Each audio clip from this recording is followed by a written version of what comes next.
Me pareció realmente revelador. El artículo mencionaba una curiosa, digamos, como percepción de lo que hoy podría ser hoy en Colombia, una especie de negación psicológica, digamos, de esos elementos, aparentemente porque tenemos seguridad democrática y otros valores que aparentemente le dan una nueva y bella, entre comillas, apariencia a nuestras ciudades, pero que crea ese efecto de negación psicológica colectiva, de no entender que también hay, digamos, lo que quizás ya descubrió desde el comienzo de la modernidad literaria Baudelaire, lo tenebroso que siempre hay en nuestras ciudades modernas. De manera que lo que voy a leer puede parecer, digamos, tener ese tono de lo tenebroso, pero creo que hace parte, y lo reivindico hoy porque me ha tocado leerlo como una posibilidad de negar a su vez la negación. Digamos que volvamos a entender que la ciudad no es solamente el remanso de la seguridad, sino que es muchas más cosas. Voy a comenzar con la apertura de la novela Gabriela Infinita, que puede resultar un ejercicio interesante porque veremos ahora la versión hipermedial de la misma. Y es el primer capítulo de esta novela. Como si aún no hubiera despertado de su última pesadilla, Gabriela Ángel se encontró de pronto en medio del caos de unas calles repletas de automóviles abandonados y de gente que, intentando esquivar los latigazos que descargaban las ondas explosivas de las bombas, corría de un lado a otro enloquecida. Había pasado la noche conversando con Diana, su amiga del alma, quien no había logrado salir a tiempo para su casa y tuvo por eso que quedarse en el apartamento.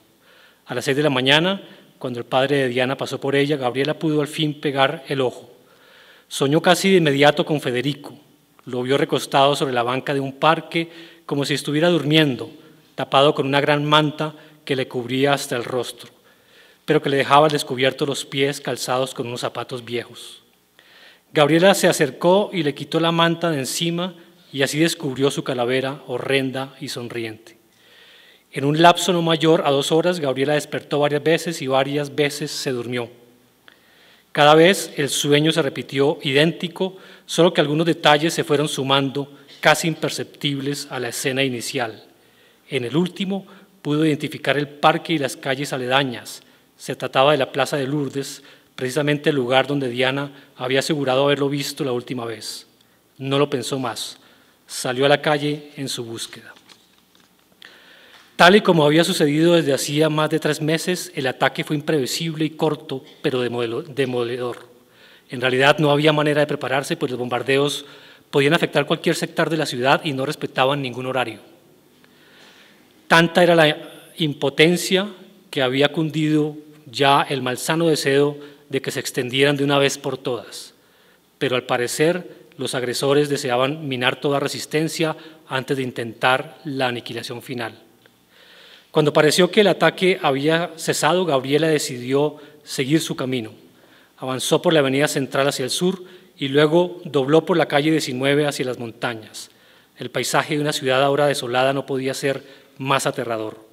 Contra el reloj de la avenida, un autobús ardía todavía mientras algunos buitres intentaban violar sus ventanas en busca de carroña.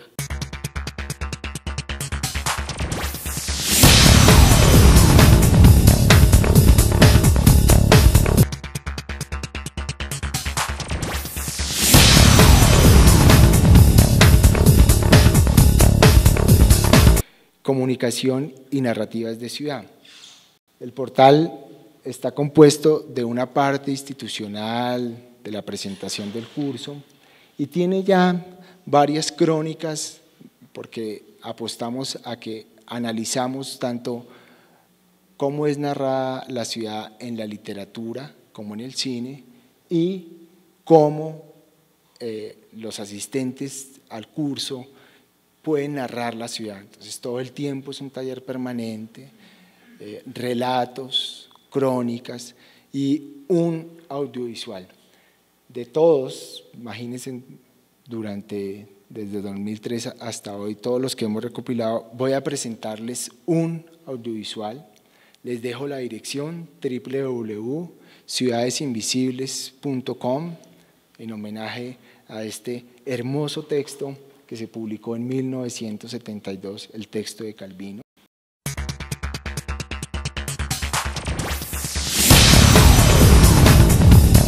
En el caso particular mío, pues yo creo que el tiempo es el de la actualidad. Yo siempre he pensado por qué me resisto, por qué soy incapaz, incompetente para ir un poco hacia atrás al de la historia y por qué me quedo un poco en la actualidad e incluso intento ver más hacia lo que podría ser el futuro.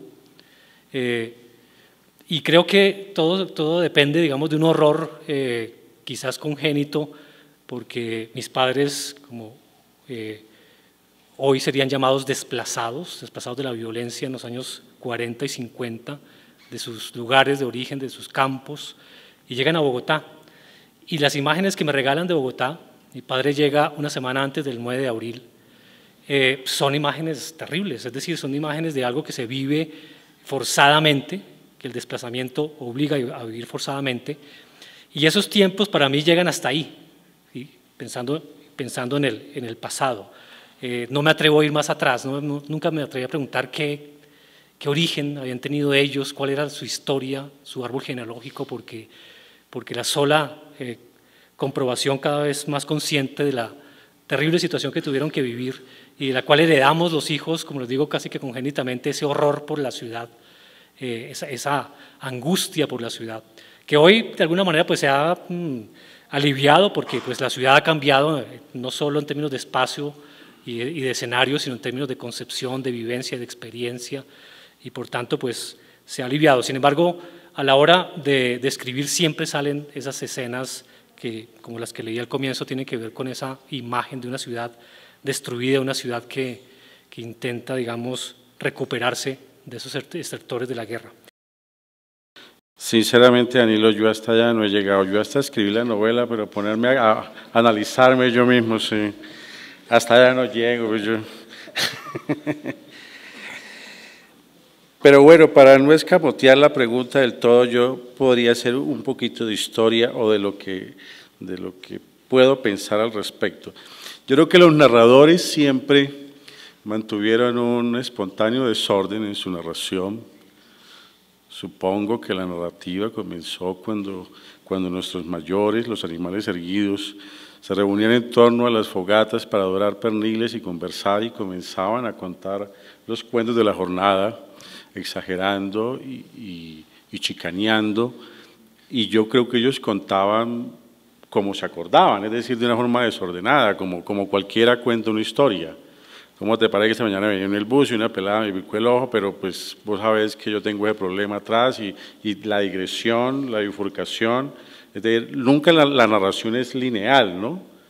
Porque uno, como no tiene un libreto cuando uno conversa, entonces uno narra de una forma desordenada, es decir, que el tiempo en la narración primitiva creo que no fue lineal.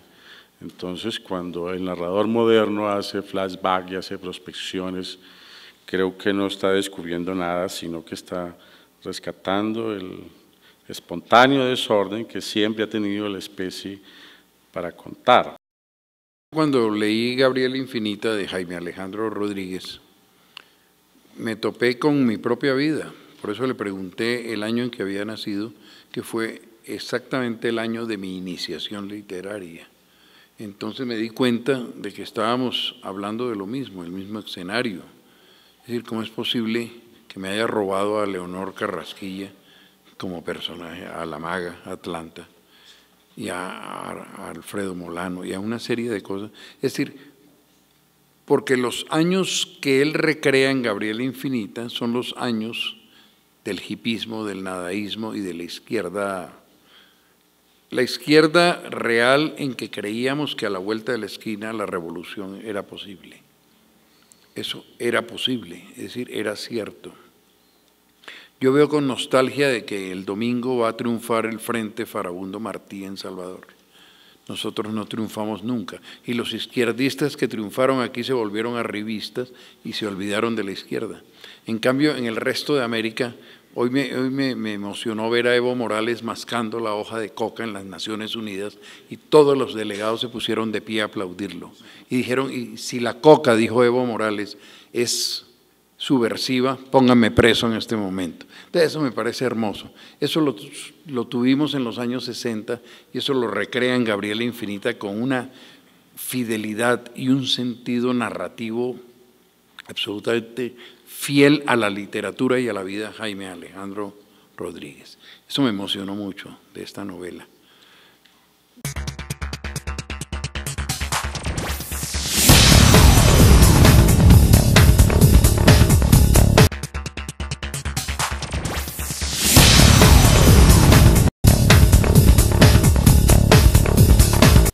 Este es un proyecto de la Universidad Javeriana que tal vez algunos de ustedes conocen, que recupera las posibilidades de una narrativa audiovisual de Bogotá específicamente. Tiene pues muchas entradas, vamos a esta, y vamos a encontrar allí que lo que se ha preparado a través de lo que podríamos llamar una especie de trabajo colaborativo, porque como ven ustedes en la parte de abajo, van a encontrar, digamos, como invitaciones a abrir algunas narrativas de ciudad.